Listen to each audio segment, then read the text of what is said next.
আচ্ছা, এইরকম একটা ব্যাঙ্গেল বানাইতে গেলে কেমন খরচ হবে ভাই? এটার ওজন কত আছে? এটা এটা এক ভরি, অনেক রকমের ওজন। আচ্ছা, ওজনের শেষ নেই। এক ভরি এর দাম পড়বে এক এখন ভরি বানালে এটা পড়বে কি আপনার 1600 টাকা। ১৬০০ টাকা। হ্যাঁ, আমাদের এখানে 1300 টাকা ভরি। হ্যাঁ, আর আর মজুরি? বানানি মজুরি 200 টাকা প্রত্যেক ভরিতে, পাইকারি সেল তো। আচ্ছা, ঠিক আছে।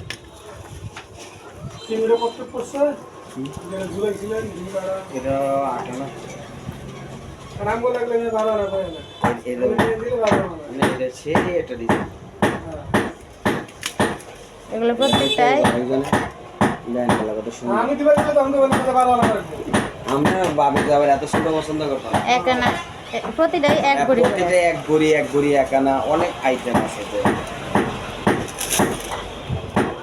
বিকেল 6টা গেছিলাম, 6টার মধ্যে কিন্তু এইটাও আছে, আমরা বলছিলাম